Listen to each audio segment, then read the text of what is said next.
Tror ni inte på fan att den där jävla pizzabagaren som tiggde och bad att han skulle få låna min drönare så han kunde flyga. Han förstörde den fullständigt här med. Jag har bytt batteri med boxhandskarna på så han den mästaren i tungvikten i Iran. Så att hela elektriska systemet här är slitet sönder. Jävla tönt. Jag ska se om jag kan starta på hans tyg. Hon gör en take-off, men då får man hålla i hårt där och så långt ifrån askkoppen, för annars blir den tömd på nolltid.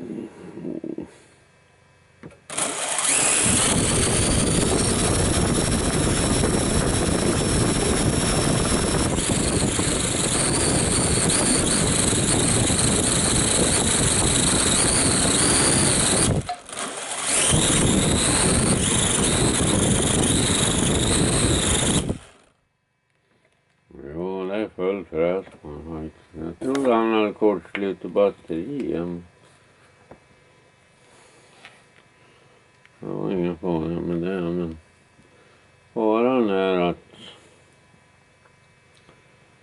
han är tejpad med kirurgtejp så många gånger. Jag ställer han på max 10 meters höjd här med. Han har ju sån här akustisk höjdmätare som funkar upp till 150 meter högt.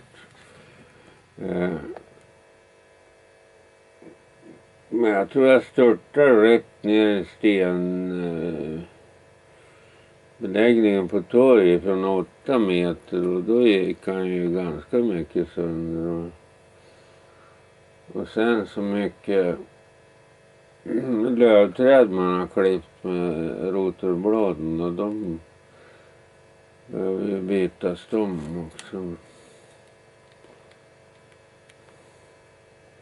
Jag vet inte. De sa på Teknikmagasinet att man kunde beställa reservdelarna där. Om man ville ha nya stödhjul, frigolit eller nya blad behöver man ju alltid till slut. Men annars